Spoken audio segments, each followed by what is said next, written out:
Good morning, afternoon, evening, everyone.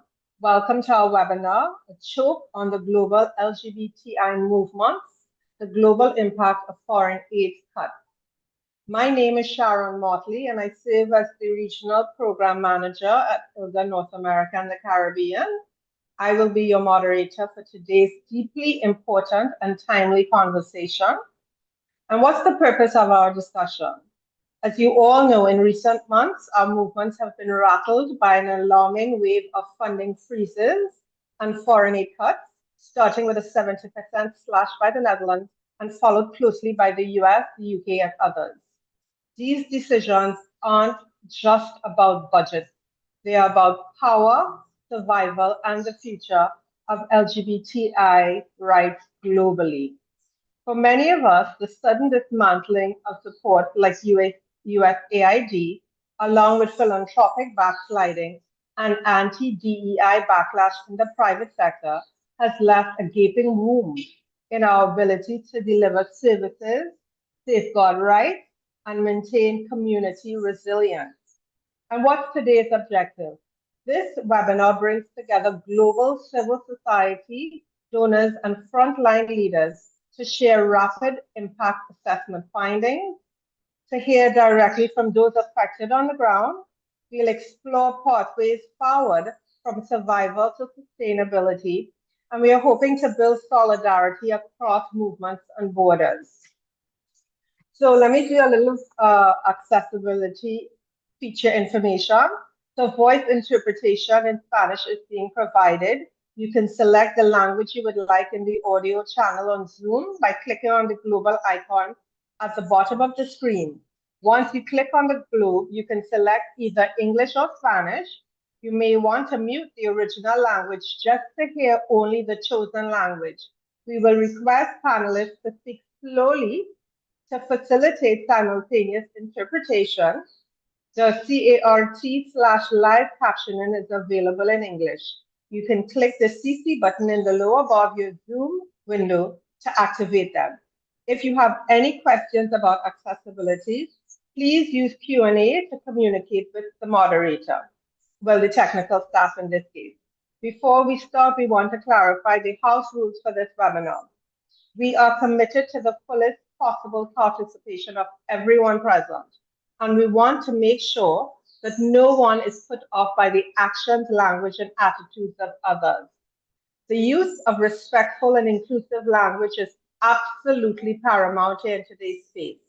There is zero tolerance policy on abusive and disruptive behavior.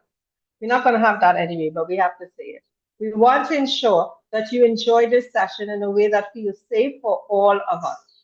We are not live streaming this session on social media platforms, but we are recording the event, and the video may be published on ILGA World's YouTube channel, website, and social media over the next few days.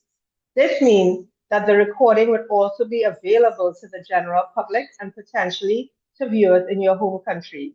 Please take that into account in case you have publicity concerns or if you're planning to share information about yourself or work during the session. All the attendees have joined with video turned off by default. Participant-to-participant chat will also be turned off during this session. If you wish to ask questions to the panelists, however, please use the Q&A button in the bottom panel of your Zoom screen.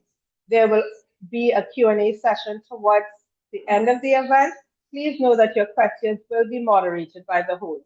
Without further hesitation, let's begin. So yeah, are we ready? So I am Trinidadian by birth. So if you hear an accent, that's where it's coming from. And I tend to get accented when I get excited. But let's get started. So Alex Farrow, who is the CEO of Kaleidoscope Trust, will share with us their research on the impact of USAID cuts, focusing on the implications for the movement going forward and how USAID cuts have changed the assumptions underpinning our global work. And he will also talk about the financial impact, service disruptions, and long-term effects. So let's all welcome Alex. Super. Thank you very much. Hello, everyone. My name is Alex Farrow. I'm the Chief Executive of Kaleidoscope Trust. Kaleidoscope Trust is a UK-based international charity fighting for a future where LGBTI people everywhere can live free, safe, and equal lives. I'm going to talk particularly in my 7 minutes about the impact of USAID funding cuts on LGBTI civil society, some of the work that we did in response, and some of the challenges that we think now the global movement has a responsibility to face. I know this won't need too much introduction, but the impact of President Trump's decision to terminate initially funding for LGBTI programming, but then the later decision to entirely disband USAID as an entity was devastating in its effects on LGBTI organizations and communities that those organizations were serving. It was immediate in terms of its effect. Some organizations that I was with received termination orders within hours of President Trump's inauguration following his executive order. And it was politically targeted to specifically focus on LGBTI communities as a very intentional decision to target our community. The purpose of what I will talk through is to share a little bit more about the direct consequences that we have heard from our partner organizations, and then some of the themes that we have heard through the research that we've been able to do since then. In kind of a TLDR snapshot of the next 7 minutes, I think the headlines are that the cuts, particularly from USAID, have crystallized amongst a global rollback of LGBTI rights that is taking place or has taken place over many years. It has emboldened anti-LGBTI sentiment, undermined decades of advocacy, and disrupted vital service delivery in almost every part of the world. At Kaleidoscope Trust, we see this as a kind of foundation shifting moment for our global movement that requires a monumental shift in response. The things that I'm going to talk through in the next slides are in our full report, which I'll share the link to in the chat box after my presentation, that gives a much more detailed overview of what we have found from talking to partner organizations over the past few months. When the cuts happened to USAID at the end of January, we undertook some rapid research through a survey to our grant partners and members of the Commonwealth Equality Network, a global network bringing together LGBTI organizations from across Commonwealth countries. And we heard that disproportionately they were being impacted from the initial terminations and then the subsequent collapse of USAID. From that initial research, we were able to secure new money from the UK Foreign Office, and alongside All Out, Give Out, and other organisations, Katie was able to distribute over £600,000 to 29 organisations across Africa, Asia, the Caribbean, Pacific, and Europe, working at pace to distribute and spend that money in just 6 weeks. You can see on the graph, on the map, how that money was distributed regionally. As part of this, which I was immensely proud that we were able to respond so quickly and get money out to the movement in such a rapid way, in a way that was easy and accessible for partner organizations to access and then spend. As part of that work, we then undertook some semi-structured interviews with them to ask them kind of what were some of the significant challenges they were facing, how had they adapted, both in the short term, but what were some of the long-term impacts of this crisis that they foresaw, what programs had been most affected, and what did they need next in order to survive. And that is the basis then for this presentation, but also the full research that we have produced. There were three primary challenges that resulted. One was this immediate financial precarity. And so this was an immediate loss of money, both future money, but also money that was owed to them for the financial quarter previously. It also has meant a kind of catastrophic loss of funding for people who worked in LGBTI organizations and placing them in immediate positions of precarity. There was an immediate loss of services, so vital health programs, legal support, as well as community centres, safe houses, shelters, disaster response initiatives. Those services were kind of lost almost immediately.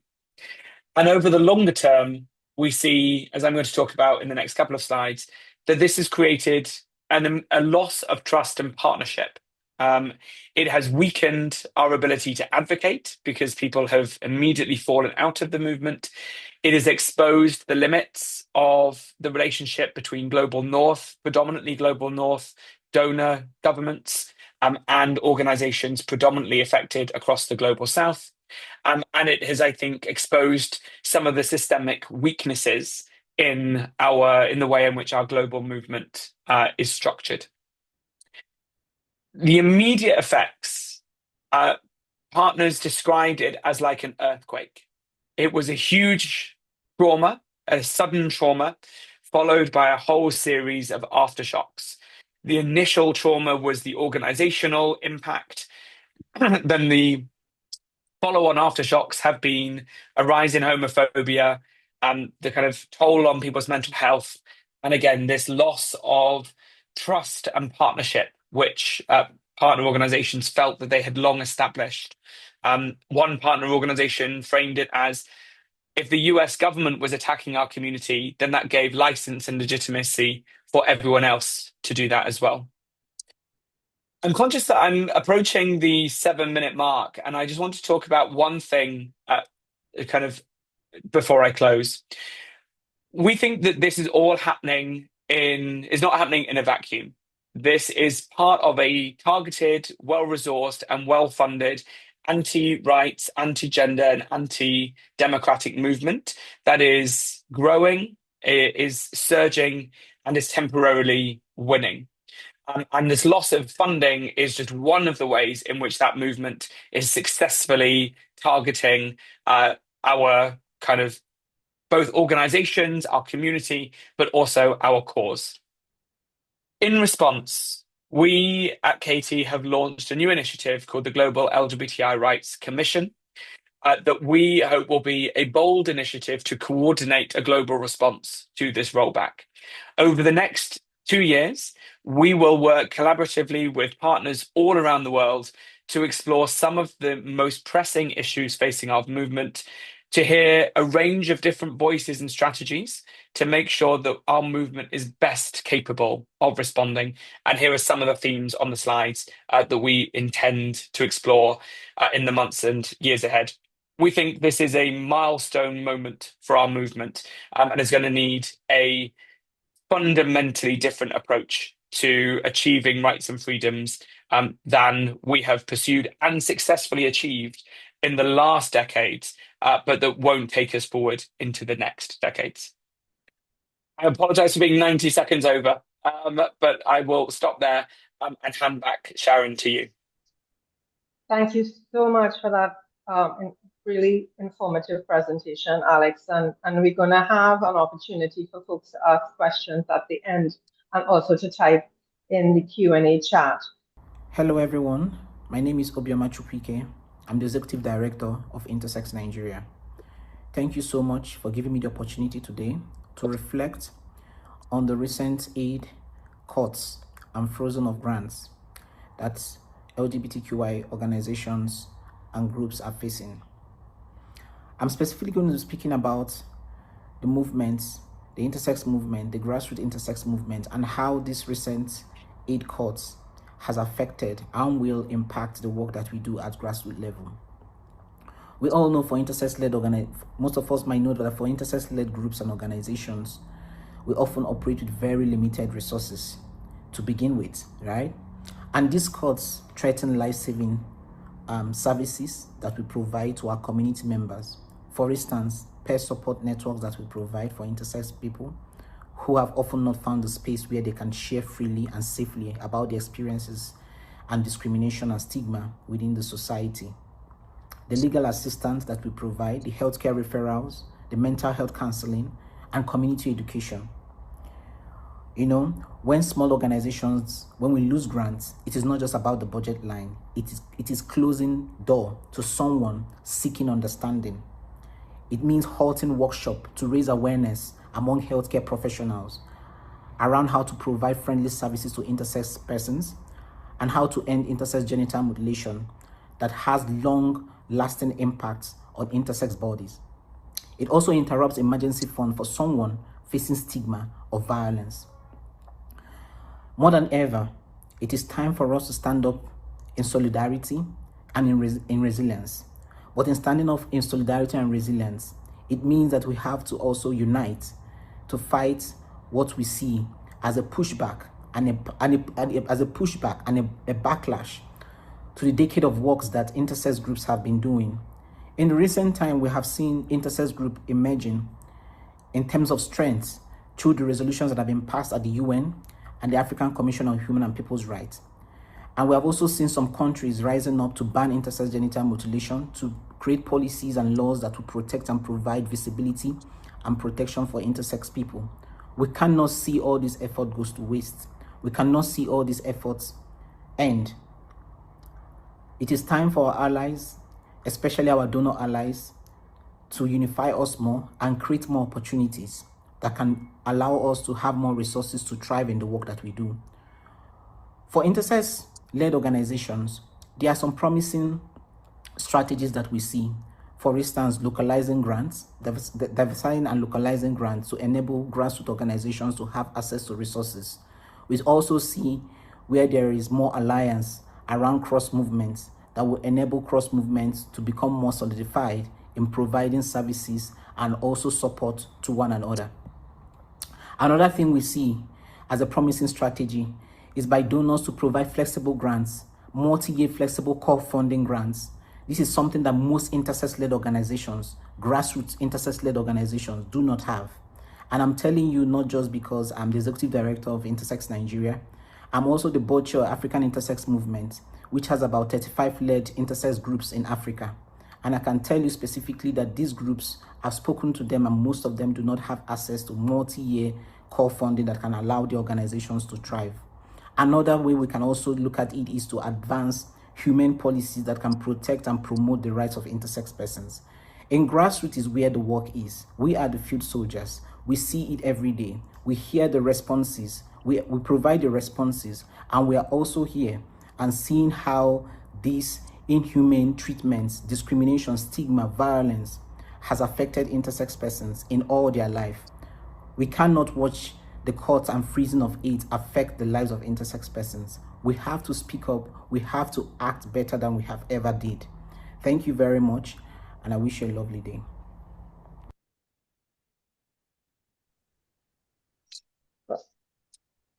Thank you so much, Obioma. We are sorry that you're not here in person, but thank you for that very powerful message. And now we move from Nigeria to the Caribbean, and we'll have Ray Alibe, who is the director of the Trinidad and Tobago Transgender Coalition, will share with us how they are being affected on the ground, the work that they're doing. Ray, we'll throw it over to you. Hi, good morning, everyone. Thank you so much, Sharon. The impact has been very devastating. We were doing a really spectacular pilot project where we were funded by outright to do economic empowerment, which is something that the particularly trans community needs, because too often as trans persons, we are either marginalized from education or our families, first to get put out from our families. So the opportunities to actually have a solid education, to find a decent job or be somewhere close to the income generating sector of the economy is greatly diminished. So this idea of being able to go back out there and retool or upskill trans persons was really, really a wonderful opportunity. I mean, just the opportunity itself was a success. And right in the middle of it, just as we were getting ready for the next round of because we have to go in timing with the school system, the education system. Just like that, funding was pulled. So persons who were already had already signed up for the next semester, or the next opening date of the course, their hopes and dreams were just dashed, and it just puts us back behind the eight ball. I am still shocked at how much damage has been done just by cutting off money. It is really, really horrific to say the least. There's and in, for me, really, the organization as an NGO, we struggle with our own financial capacity in terms of being able. We don't pay our board members. We do things. We volunteer. We ask for volunteers. But this thing about being able to empower people to actually have a decent life, to have a chance of getting a job somewhere, to no longer have to depend on sex work, and it is very violent and very risky here. It is criminalized to begin with in Trinidad and Tobago. And it's just all taken away. So we're back in this space of I want to say hopelessness, but I am for the persons who lost the opportunities. Some of them graduated and were able to actually start their own business, register a business, and have their foot in the door. But by far and large, a lot of opportunities were lost. The NGO as a service organization is struggling just to keep our head above water. It has just, and worse yet, I mean, it's more than just the funding, because now we have a lot of rhetoric coming out of the global north, and that has to be put into context also the fact that we just almost lost in inverted commas the repeal of the Buggery Act here in Trinidad and Tobago. So you have all of these things coalescing together that really puts our community more at risk and makes us even more disadvantaged. And the extreme right-wing thinkers or the particularly conservative, homophobic persons, they feel more empowered now to be more aggressive and to be more, to speak plainly, just to be more nasty. All of this impacts the individual. It's not just even just like it hits at an individual level. And now we are strapped for funding to actually do certain interventions, like the psychosocial component that was also part of outright funding for us.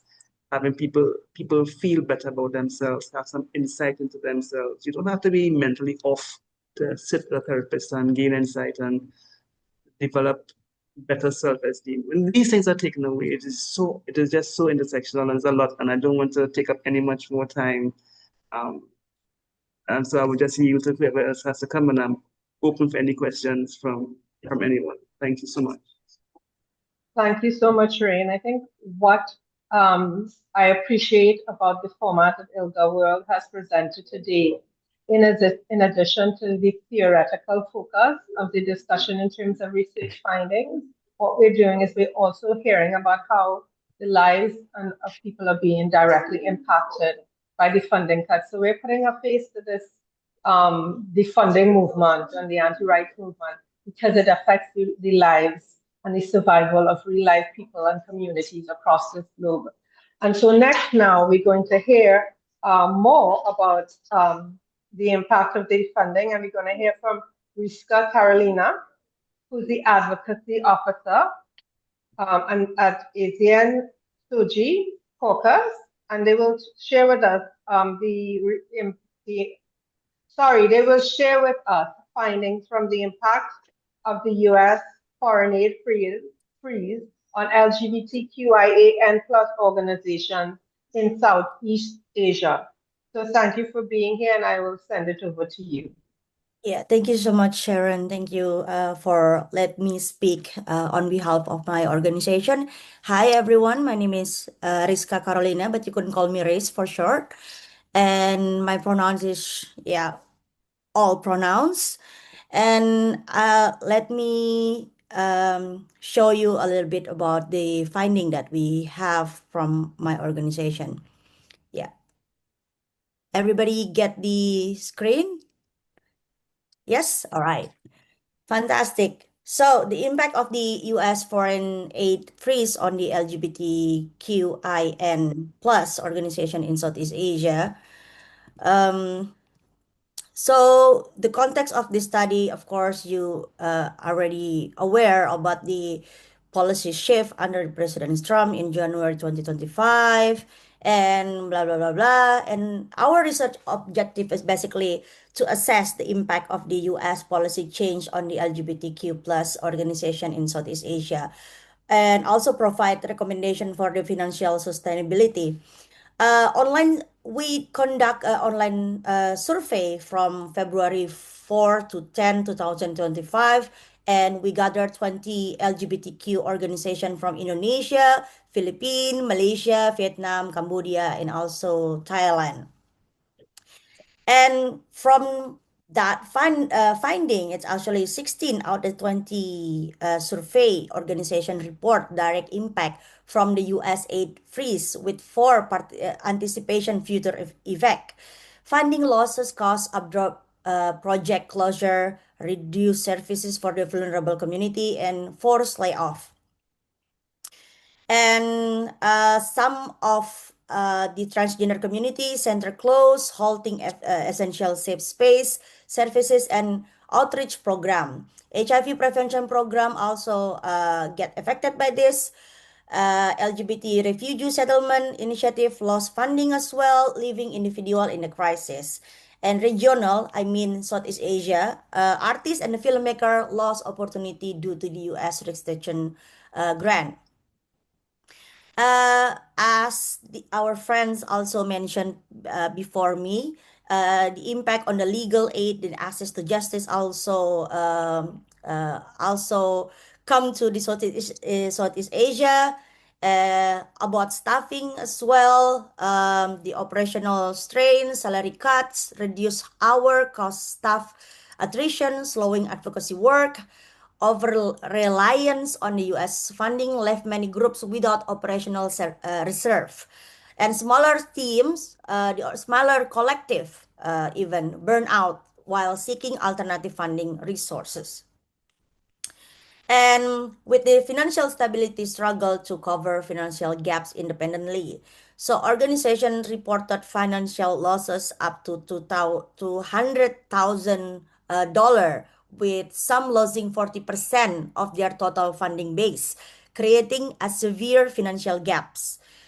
Self-funding attempts such as using saving or emergency reserve quickly drain available resources, leading to the shutdown of the vital programs and services.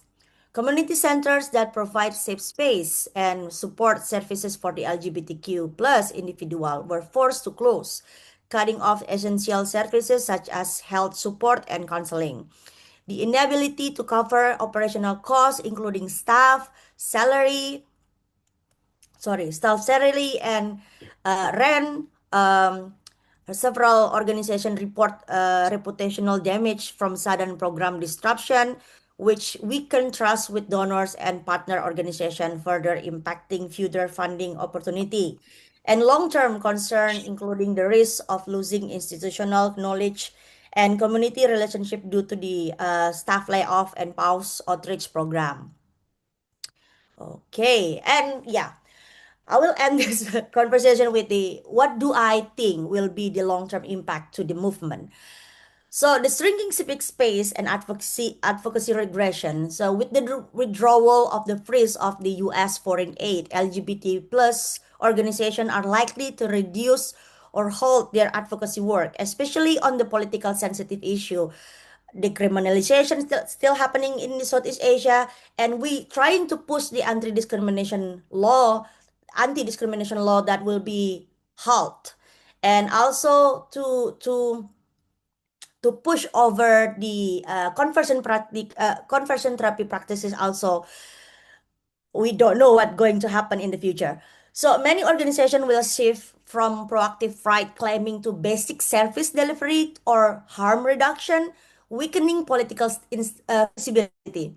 This could cause a resilencing of marginalized voices, setting back years of advocacy gains. And also, the organization now rely more on the individual donation, ad hoc fundraising, or private philanthropy, which are unpredictable. Burnout among the leaders and staff may arise among the activists due to the overstretched responsibility and emotional tolls without institutional support. With fewer resources, also there will be increased competition between groups, undermining solidarity and shared strategy. Intersectional approach like SOGSC with disability or indigenous issue may be deprioritized due to the narrow focus. Many smaller of the emerging LGBTQ plus organization may cease operation altogether, especially in the tier 2 or the 3 city. There are risks of losing institutional memory and experienced activists, which could take years to rebuild. And the last, sorry, and the last, on the hopeful side, the crisis force innovation such as developing regional solidarity mechanism, cross-border sharing of resource and knowledge, and also reorienting away from global north dependency and towards south-south cooperation or locally root funding models would be much more effective, I believe. And this is all the conclusion and recommendation from the finding. And I will love to share it with all of you, the finding from our organization. And maybe that's for now because we're running out of the time, and I want to be still mindful with the time and with the people that here. And happy Pride, everyone. Thank you. Thank you so much, and happy Pride to you. And that's an incredible amount of information. And I hope that there's a way to make this information accessible following this discussion. And what I'm hearing is, and what I think we see emerging, is that a lot of the themes, whether you're in Southeast Asia, the Caribbean, or on the continent, is you're seeing a pretty much similar kinds of reactions and concerns. And so let's hear from All Out, Matt Baird, who was also sharing the rapid assessment study that they have done, that All Out has done. And so I'll swing it straight on to you, Matt. Thank you so much, Sharon. And hello, everyone. Thanks for being with us today. My name's Matt Beard. As Sharon just said, I'm Executive Director at All Out. For those who don't know All Out, we use people power and digital technology to work towards a world in which everyone can enjoy their rights to family, freedom, safety, and dignity, whoever they are and whoever they love.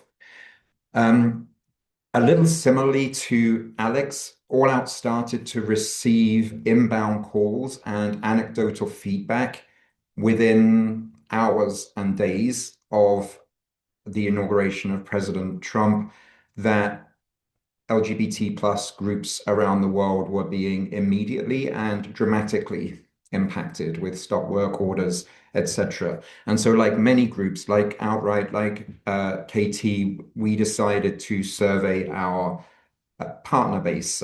We have around 120 partners around the world, and we sent out a relatively quick and dirty survey just to get a snapshot from across the world. That survey went out about 3 weeks after the inauguration. And about 90 of our 120 partners responded across the planet, from Armenia to Zambia. When we got the results back, we realized that that initial assumption that something truly dramatic and truly challenging was afoot, that assumption was correct. The results were actually more devastating than we were expecting. 85% of respondents from across the world, just 3 weeks into the administration, confirmed that they had received a notification of suspension of funds. And I'll just give a little bit of a few of the numbers before I talk about our response. So 75% of those groups reported that the funding freeze had led to emergency situations. These are situations where there were direct risks to the lives, to the health, or the safety of LGBT plus community members. I think we have to kind of really try when we're looking at numbers like that to take it beyond a view of statistics and think what that actually means. It means lives that are blighted, lives that are threatened, lives that are possibly destroyed for years or decades as a result of this sudden cut, this sudden incision into that work. So just to give some of the areas that we found that were affected. So direct support for emergency shelters, 45% said that that had been cut. Health services, including HIV/AIDS, 40% needed to cut. Community building activities, 30% cut. And so across the board, we were seeing this real sense that, yes, organizations were impacted, but the really desperate impact was happening at the community level. If we do think about organizations and our movement and the movement dynamics and how they've been impacted by this, we were told by 70% of the groups that responded that the organization had already or would be soon shutting down programs or services. 65% said they had already or would be laying off staff from their organization. And 30% said that the organization had already or was about to close. So I think, again, we can see that this is not a bump in the road for our movement. This is a significant, probably once in a lifetime for us as activists. This is probably a once in a lifetime event. In terms of like the all-out ecosystem, around $2.5 million US dollars had been frozen. And I want to give you just a couple of the qualitative quotes that we got from people who were responding. I'm not going to name the organizations or the individuals, but just the country. So from Côte d'Ivoire, we heard, "We are directly impacted by the suspension of funds. Our HIV prevention and treatment programs have been halted, and we can no longer provide emergency support to our community. The situation is dire, and we fear for the lives of those we serve." Or from Armenia, "Our community center, which has been a safe space for hundreds of LGBT plus individuals, is about to close. Without it, access to mental health counseling, legal aid, and crisis intervention services will cease." So moving now to the response, with funding from FCDO and from a German high net worth individual, we were able, in a similar time span to Alex, over about 8 weeks, we were able to distribute around $450,000 to 30 groups. And we haven't received formal reporting yet, but anecdotally, the relatively modest grants that we were able to make have made a significant difference to lives around the world. They've kept organizations alive, they've kept HIV medication distribution flowing, they've kept shelters open, they've kept refugee pathways available. I think we, like many others, have seen an enormous dilemma between the need to help organizations actually keep the door open and maintain some sense of a kind of medium to long-term future for advocacy in the countries that we've been working with. That's on the one hand. Then on the other hand, money just to keep people alive. And there's a real dichotomy between those.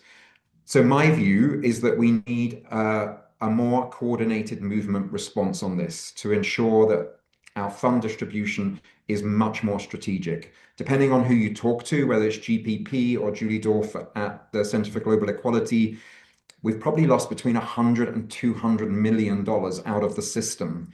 And it's going to be incredibly difficult to replace this. So we've got to get more strategic. That means better coordination, identifying duplication, removing waste, and if I may say, removing profligate spending by global north organizations that is not serving communities who are in crisis. I'll finish by saying that at the risk of stating the obvious, we're seeing the destruction of years and years of painstaking organizing and community work. It's heartbreaking. Yes, we need to be resilient and build back, but we also need to stand in empathy with our partners around the world who are actually mourning for what they've lost. Thanks so much.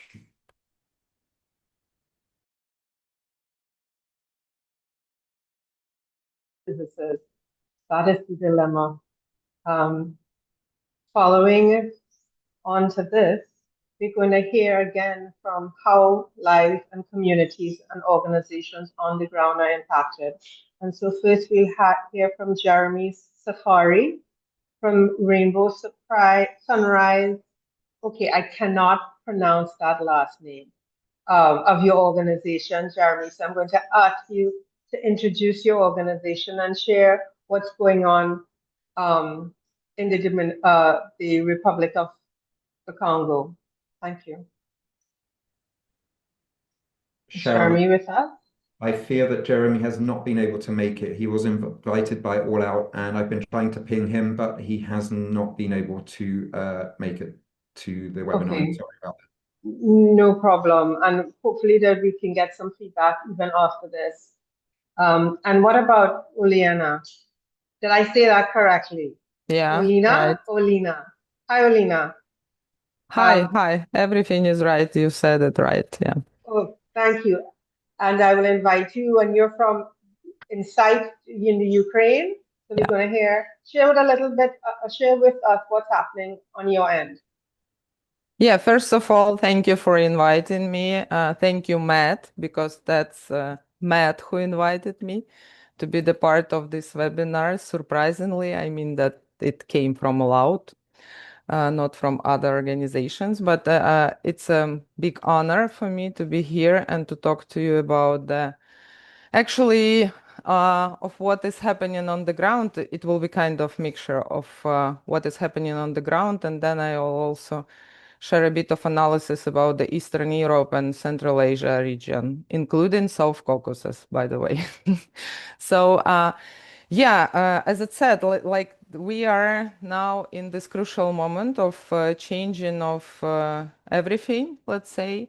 And this is a very threatening moment, to be honest, talking about what is happening on the ground and the influence of this funding cut on our organization and working in Ukraine with LGBTQI communities, that first of all, these initial services which been cut, of course, like Matt already said from the research, like the shelters, and then also community centers support, which is crucial, especially during the war in Ukraine. Like this is a safe spaces where people can be and meet each other and also have the support groups, everything else.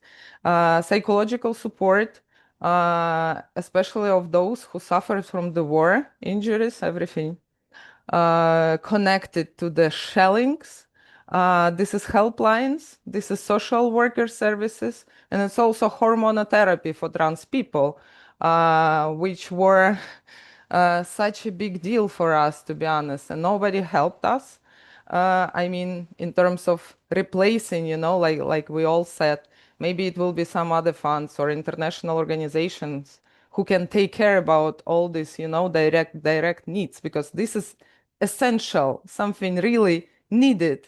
And then international organizations which should work on LGBTQI rights saying to you, like, we don't have any, any possibilities to support you with this accessing of hormonotherapy for trans people to send during the war. This is very frustrating. But then let's go a little bit further, talking about the impact of this US funding cut, because it's not only US funding cut, because this is an effect of domino, it influences on all funding in the sector the sector of human rights, and then we go for the specific groups like women's rights, LGBT rights, Roma rights, people with disability, intersectional things, and so far and so on. So the first thing is the backlash on democracy, because Eastern Europe really witnessed the rise of authoritarian tendencies also, including suppression of independent media, erosion of judicial system and independence, and also marginalization of political opposition. I'm talking about such countries as Georgia, for instance, or Central Asia. And in terms of Ukrainian situation, this is a war and hybrid war and Russian propaganda, and US funded civil society actors, they played this crucial role in resisting these trends, bringing civil society all together and trying to protect those human rights institutions. And these funding cuts leave these kind of watchdogs, under-resourced and basically not able to somehow resist this state pressure, propaganda, and the vulnerability of these democratic institutions. So this is the first thing. Another thing is, of course, the increased vulnerability and marginalization of our communities on two levels, ideological one and capacity one. Capacity, understandable, like funding cuts, staff, services, whatever, but ideological one is also very important because it's shaking the system, the whole system of democracy.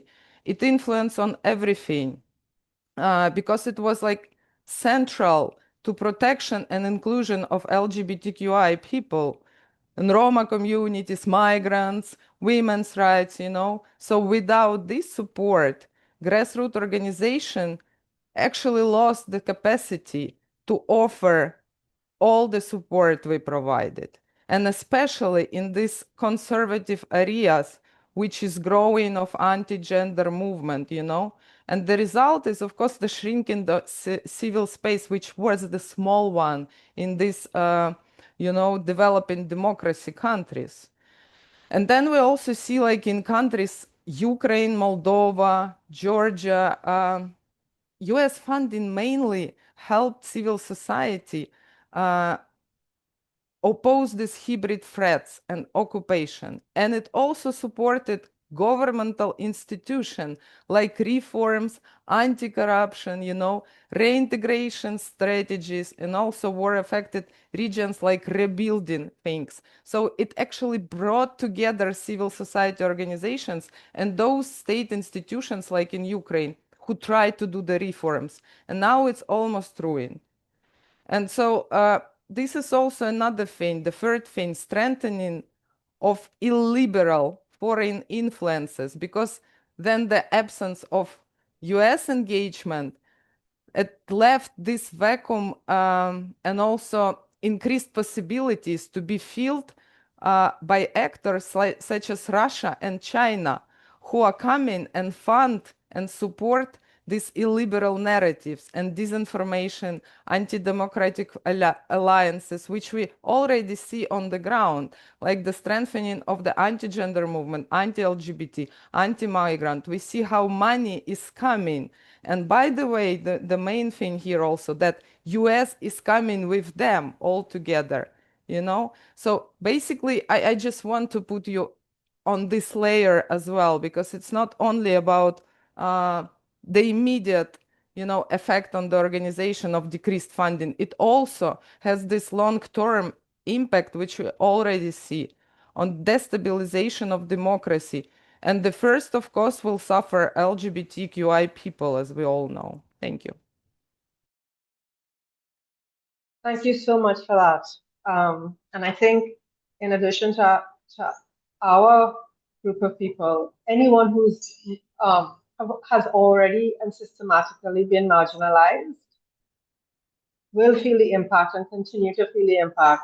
And so while on one front, we look at this on a surface level, as I said initially, of funding, as you pointed out, Oleana, it's much, much, much deeper and more deeply rooted.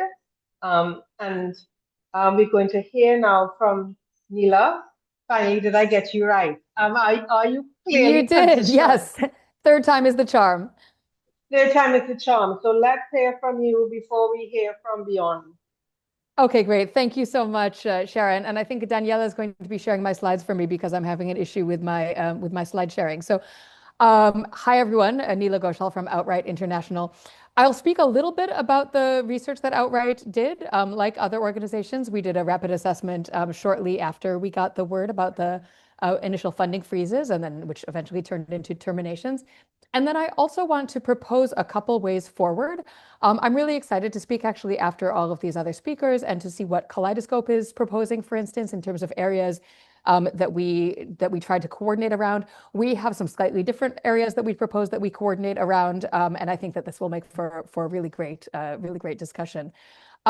So just to briefly cover some of the findings, and I'll go through some slides quickly, but happy to share them with everybody who's on the call. I wanted to just start out by reminding us what we have achieved. So Outright was founded in 1990.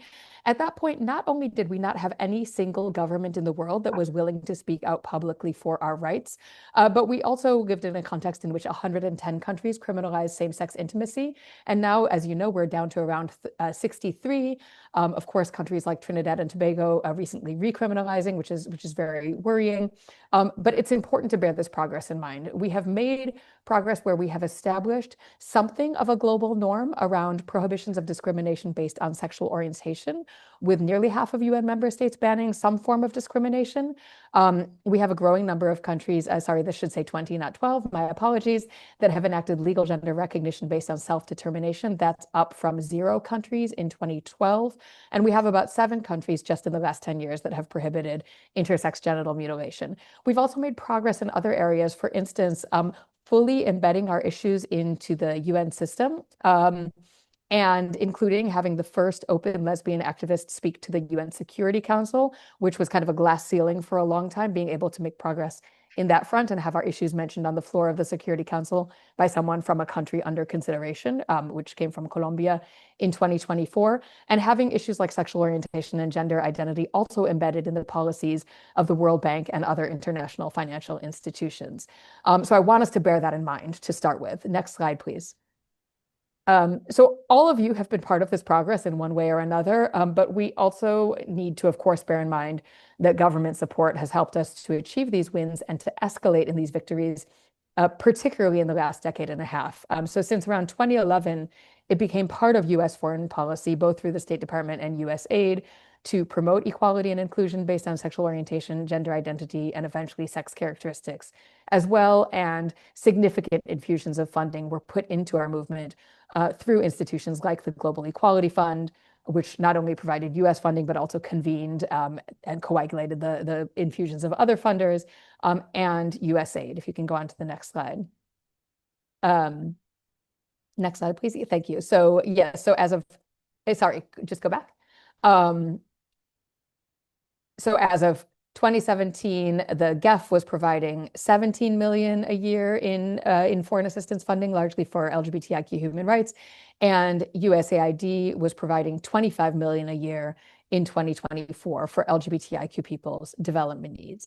And so the US had reached a point where there seemed to be an understanding that fundamental human rights, as well as inclusive development for LGBTIQ people, were American values and merited investment.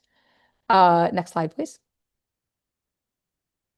Okay, so obviously all of this rapidly changed when the Trump administration came in with, chainsaw wielding Elon Musk and many others, of course, threatening LGBTIQ equality and the fundamental architecture of foreign assistance. And so we, like many others, decided to see what this looked like for our communities. And on January 24th, we immediately started soliciting feedback from partners and quickly pulled together a report leading to publication on February 13th of our report, Defunding Freedom. And in that report, we sought to elevate what the US had put forward as the initial 4 freedoms, which came from a speech from Franklin Delano Roosevelt, who was president in the 1930s and 1940s, who spoke about freedom from want, freedom from fear, freedom of conscience, freedom of expression, freedom of worship. And we wanted to highlight that it had been for 80 years that these things had been part of US values. Next slide, please. So we had 125 responses, and I won't go through all of these. Again, we'll share the slides, but as we can see, many of them had to terminate staff, had to end programs, had to stop livelihoods work, mental health support, anti-LGBTQ violence work, medical initiatives. Next slide, please. We also saw that legal assistance was impacted, humanitarian assistance, which was a relatively new field, was impacted, work documenting human rights violations, and things like emergency shelters with organizations having to put people out on the street effectively overnight. Next slide, please. So what we hoped to do with this report was to provide a snapshot of how our communities were being affected, and we had several targeted audiences. One was members of Congress in the US. As I mentioned, we published this report in February. At that point, we had not yet experienced terminations. We had experienced freezes and stop work orders, and we had a vague hope that perhaps the US Congress would, as we often put it in DC, grow a spine and stand up for assistance to our communities. That has not been effective. We have midterm elections coming up in the US in 2026, and I think we can all anticipate that before then, the Congress will likely not grow a spine and defend us. So we need to keep pushing for that. And activists have been recently in DC, including those who came to World Pride, meeting with both Democrats and Republicans and trying to make the case for restoring some of this assistance, but we can anticipate that it's not coming anytime soon. So the report was also to make a case to funders who could step in to fill the gap, to media outlets so that they could explain what's happening to our communities and not frame it in kind of sensational language around, oh my goodness, the US has been funding drag shows, but really talk about what this work was for in terms of holding our communities together and helping them access fundamental rights. And we wanted to provide these resources, this data to LGBTIQ advocates themselves to take up advocacy on these issues. Next slide, please. Okay, so the report was published. We'll share the report with you as well. We are now looking into potential areas of work where we want to dive deeper and demonstrate why it is crucial to preserve certain areas of work and where we also think that we can bring in external supporters. And one of those is inclusive democracy. One of them is economic inclusion. And one of those is identity-based work around LBQ, trans, and intersex lives within the framework of gender equality and ending gender-based violence.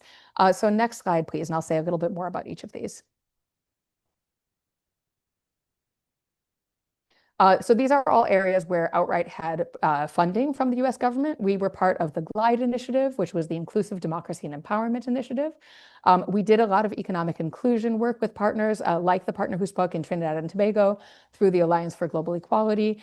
And we had an LBQ Connect program, which brought together LBQ women from around the world, provided small grants, advocacy opportunities, research, et cetera. Parallel to that, we have other trans and intersex programs, and these programs continue even without US funding.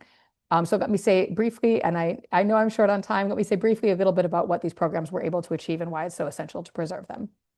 Next slide, please.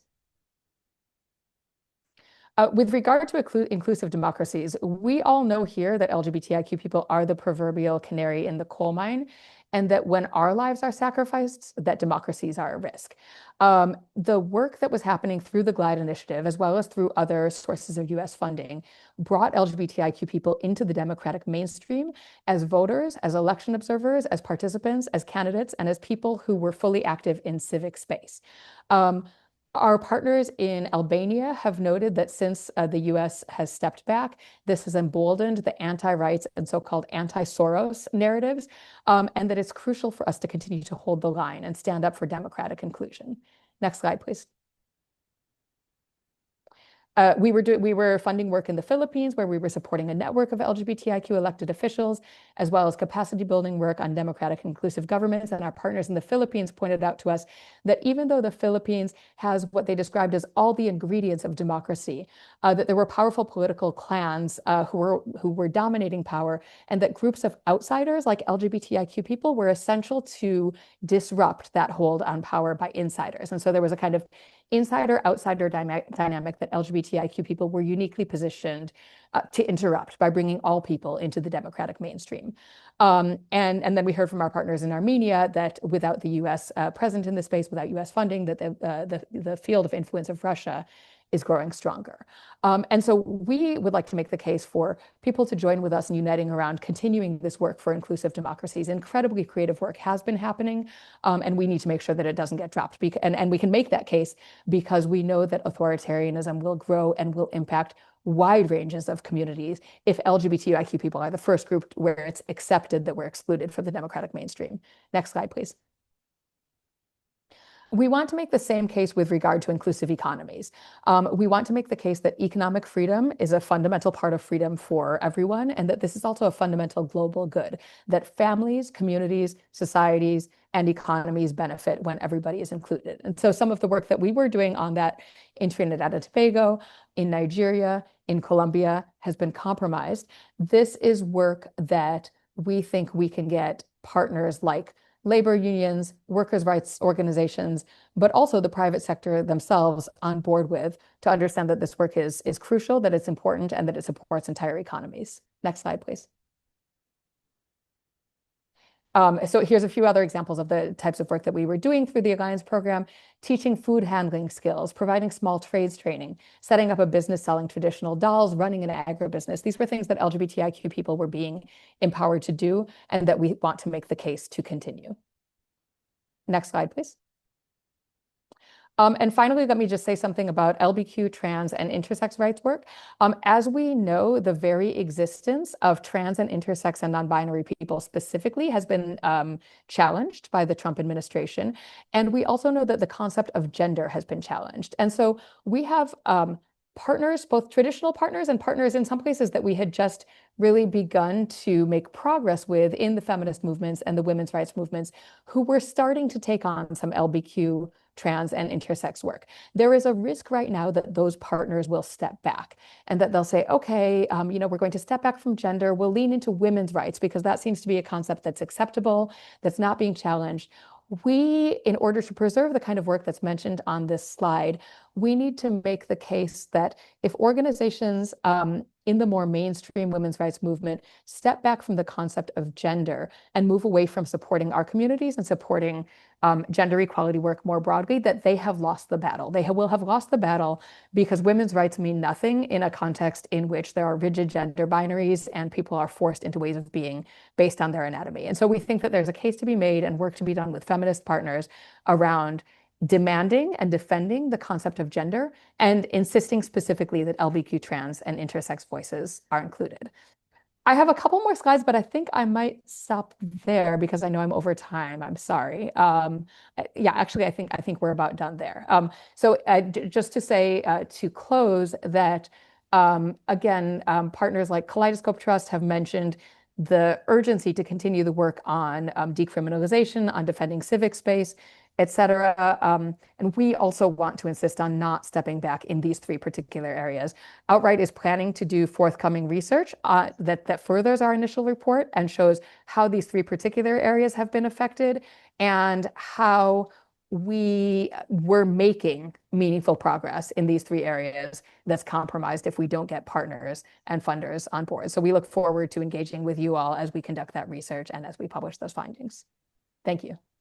Thank you so much, Neela. And since we're running out of time and we do want to have an opportunity to address some questions, I'm going to move swiftly to our independent consultant, Jan van Rooslendaal, from the Equal Rights Coalition, who will present on solutions and strategies. Over to you. Thank you, Sharon, and hello, everybody. And thank you, Ilga, for hosting us today. I'm going to speak a little bit about the work that I've done with the Equal Rights Coalition, which, as many of you know, is an intergovernmental body network of 44 member states, as well as many civil society organizations working to advance LGBTI rights together. I've worked specifically with the Donor Coordination Working Group over the past couple of months, both to do an initial impact assessment of the situation of the funding cuts, which I'm not going to talk about because I think all of my previous colleagues have in a very excellent way already spoke about the devastating impact. So I want to focus a bit more on the work that we've done to pull together the working plan for the donor coordination working group for the next 3 years, and what I've learned from government specifically in this moment. So as I've said, I've done this in the capacity of consultant, so I'm not speaking on behalf of member states per se today, but I hope to give some insights. And what is important to say is that the current co-chairs of the working group are the United Kingdom, together with civil society organizations Synergia and Moli. So what has happened is that we've pulled together a work plan for 3 years with 3 objectives. One is to align efforts of countries of resourcing LGBTI organizations to ensure complementarity in approaches. 2 is to come together, learn and work with civil society, philanthropy, international institutions and other partners to strengthen collective efforts. 3rd objective is to ensure that funding streams and financial mechanisms that are relevant to the lived experience of LGBTI people are inclusive and accessible. So the overall aims then are to protect the critical work by sustaining resources to support LGBTI work. And I really want to say here, countries made it pretty clear, donor countries, that they're not in the capacity, given the political and political situation in many countries, to fill the gaps completely. So the work is really about strengthening coordination, ensuring that the critical gaps are being protected. The other aim is to move the needle by identifying specific opportunities to strengthen funding to support LGBTI communities.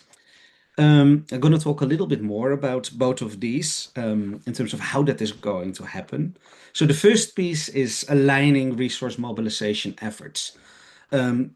There will be some mapping happening and coordination between countries at regional levels to understand who is funding where and how can the most critical gaps be attended.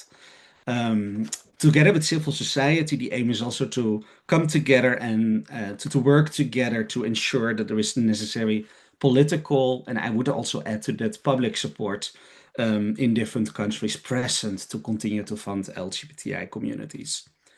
Another important area of work is the mainstreaming of work across relevant policy and resourcing areas, particularly with ODA budgets overall reducing and in some cases human rights budgets also going down.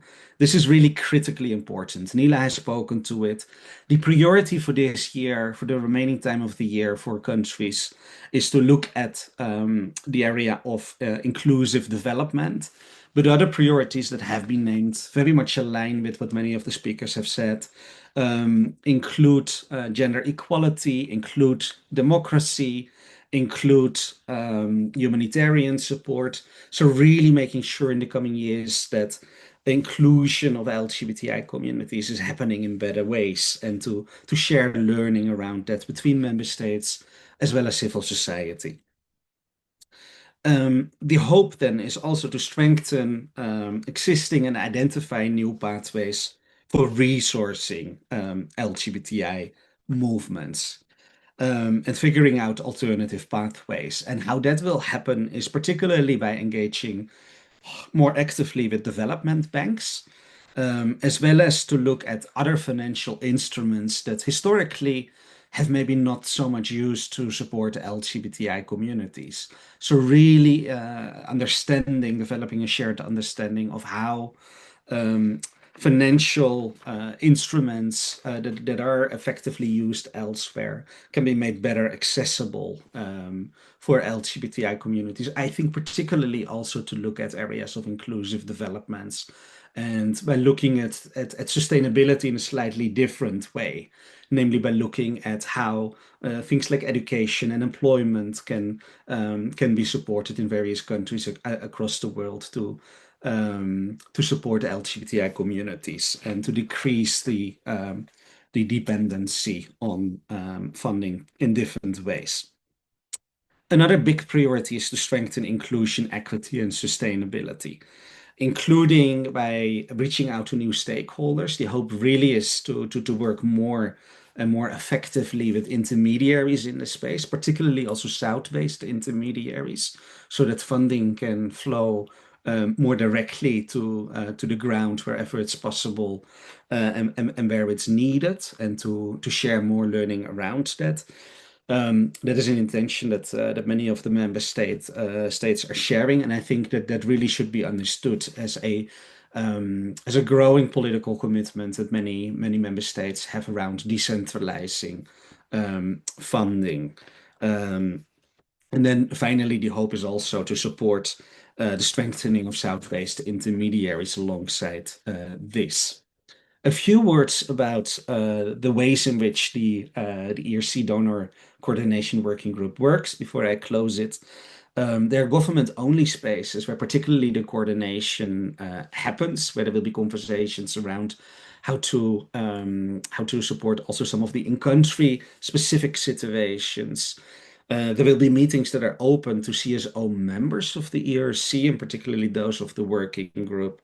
And there will be a few specific small projects undertaken around kind of mapping, bringing information together, decentralizing funding efforts, and around the support to intermediaries that I named. And as a closure, just kind of reciting the 4 key priorities for the remainders of this year. One is, as I already said, inclusive development as a thematic priority. So there will be sessions organized around that. Countries hope to come together to decentralize efforts by engaging local embassies in 2 to 3 countries, and by beginning small, they over time hope to strengthen local coordination increasingly in collaboration with other parts of the ERC. And then the high-level mapping of funding across different countries will be happening, but that will be a confidential instrument given the sensitive nature of much of the data that is in there. And there will be donor coordination sessions around different regions taking place already as from very soon. That's where I'll leave it. Back to you, Sharon. Thank you so much. And I want to thank everyone who's presented so far. And our final presentation would be from Bess. And I actually took time to learn how to pronounce their name. It is Chitsunupong Nitiwana, who will give us, who's the founder of Youth Pride, the Young Pride Foundation. And we have a 3-minute video. Let's run the video. Ms. Beth Chitsunupong. I'm a trans human rights defender from Thailand and ILGA Asia Executive Board. In the past, we witnessed devastating global funding cuts that shaking the LGBT movement across the world. Especially in Asia, in our regions, many of us rely entirely on foreign aid, embassy foundation, and embassy funding. This work we have been doing is the work of Lifeline. But now we realize that the Lifeline work is being cut. In the past, according to GPP, Asia Pacific is one of the biggest regions, but we receive the least LGBT funding worldwide. With the funding cut, it has been catastrophic for the organization, LGBT organization, has that work in the intersectional issue, like trans-led, youth-led, grassroots community.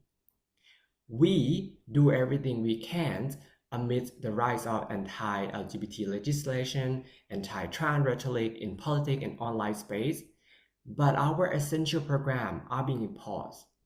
This is not what we felt, but it is because the government across the world pulled back at the very moment where our community are under attack. So the people who facing intersectional marginalization in our regions are much more suffer. This includes people who in conflict area, migrant background, asylum seeker, living in poverty, living in rural area, or living in genocide. So we want to call on the government, funder, noder, and international ally, not abandon us, but fund our resilience. And also, this would be really great that you support our ally. For example, independent expert on Sochi, who continue supporting our issue at the global space. So here's my question. From the Asia LGBT perspective, We know that we have been excluded from our society, our community, but we are still a part of our country, a part of democracy, a part of our healthcare system. But why we being excluded from access those resources? So my question is, how can we strengthen the donor advocacy to ensure that these funding to reach to those who are at margin and not fail to address intersectional need of LGBT community? And I think the question posed by Bess is relevant across the globe, not only within her region, but the regions across the world. Yeah. So let me go quickly to the questions now. So the first question is coming from Kashindi Sabani. Is any available database in relation with funds cut in African countries for LGBT rights? So I think what they're looking for is to find out if there's any existing database with in relation to specifically the African continent. What does the funding cuts look like? Has anybody done any specific research? That's one.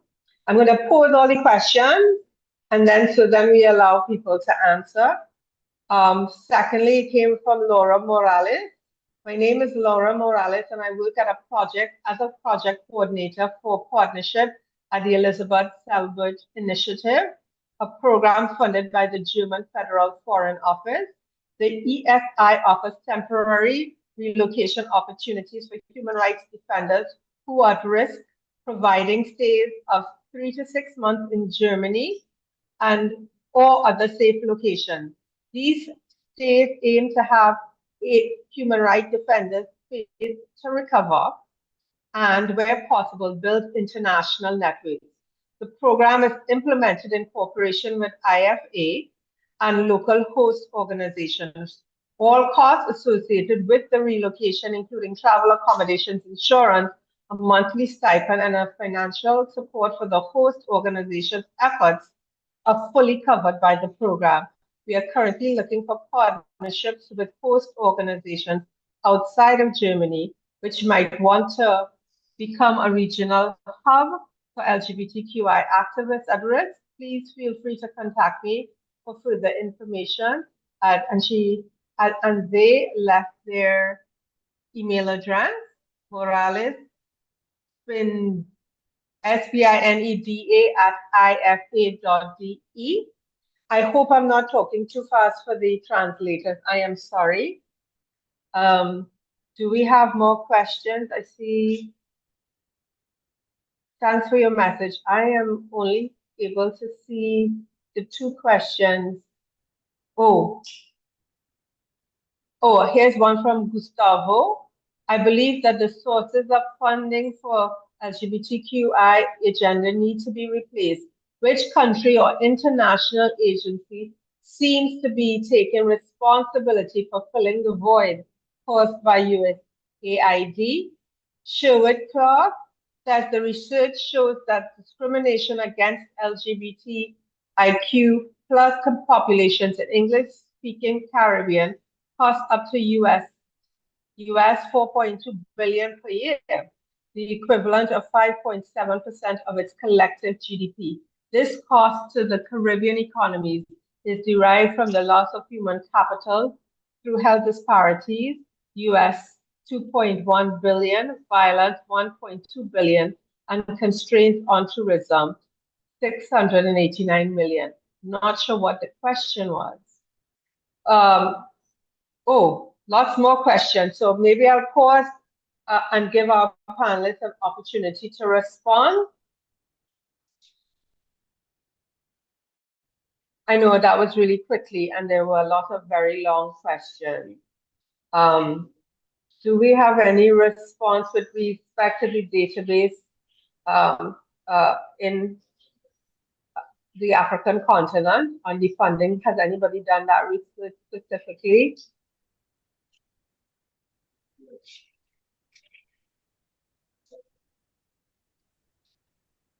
I can jump in, like, not necessarily on the specific. I think I'll tackle the questions around funding, if that's okay, Sharon.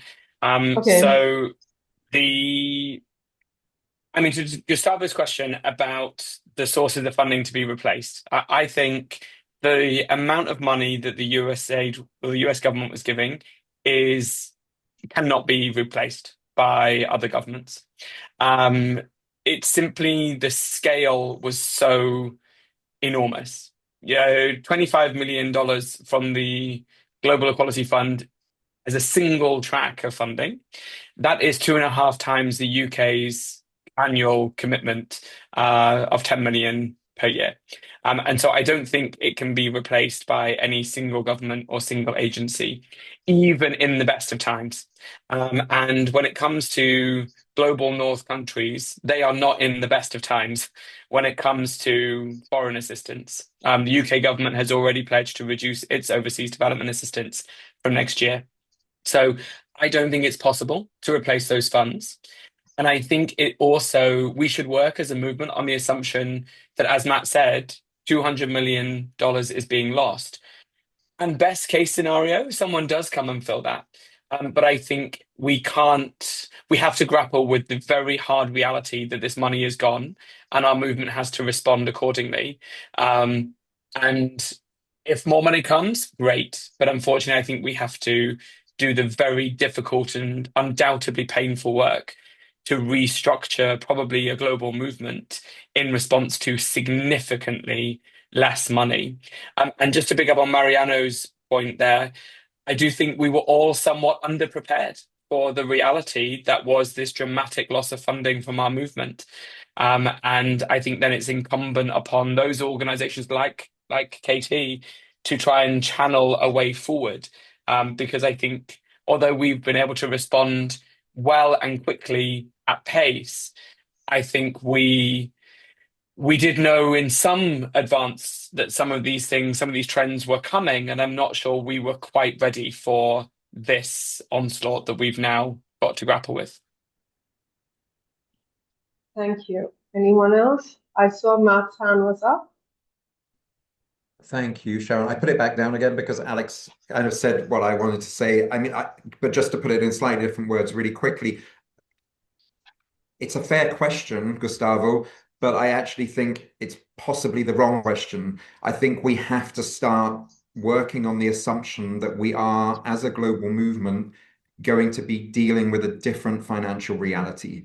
That probably means that some of our activism work needs to get smaller. It's not going to be as well funded as it used to be. I think it's really important that the service delivery work is maintained because it saves lives.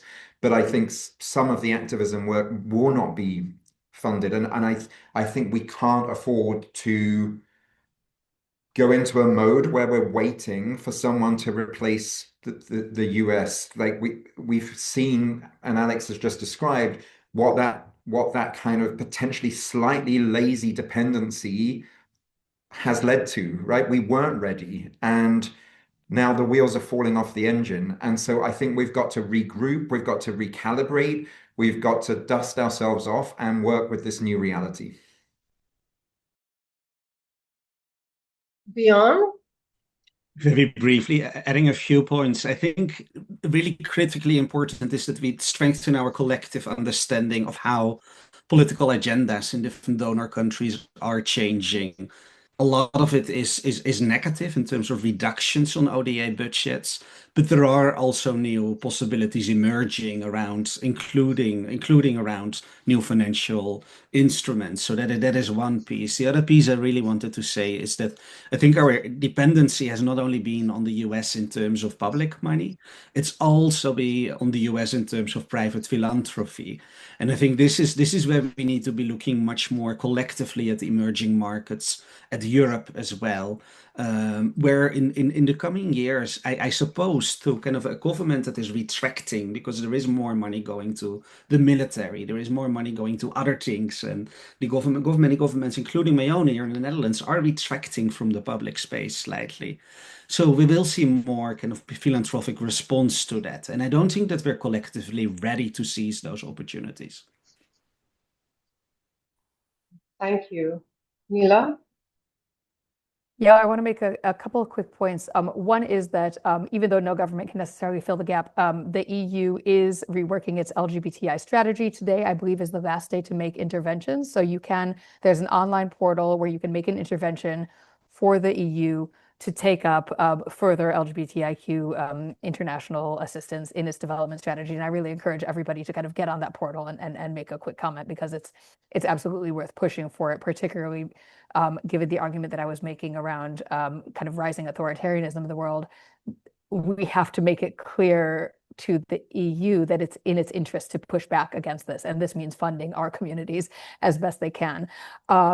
I also wanted to say that clearly every sector is affected. It's not just ours. I live in Washington, D.C., and I'm every day talking to people who've lost their jobs in the humanitarian sector, food assistance, gender-based violence, et cetera.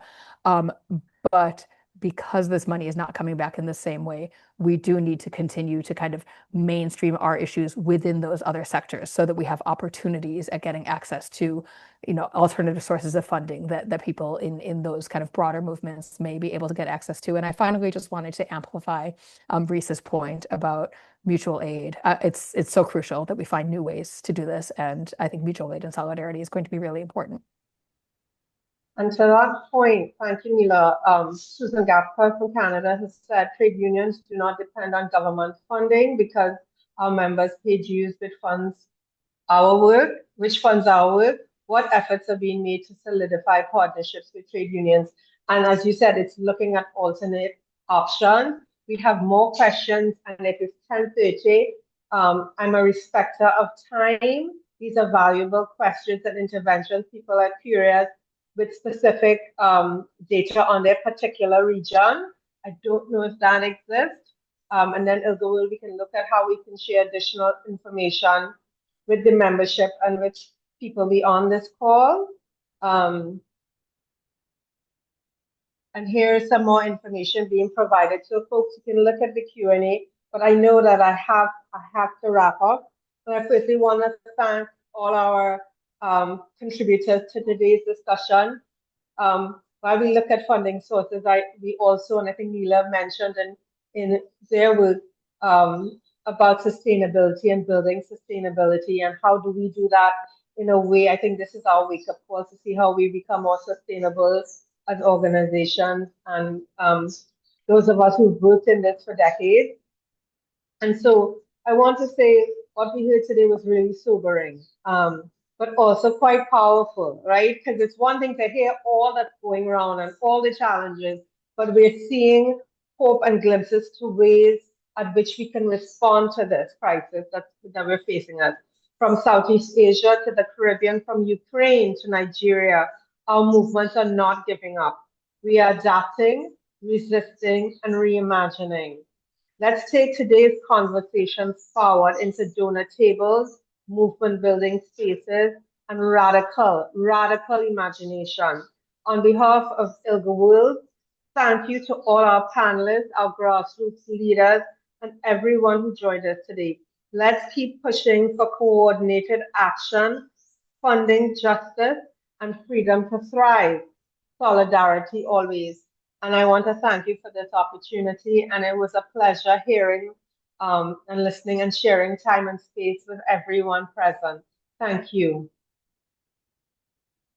Bye.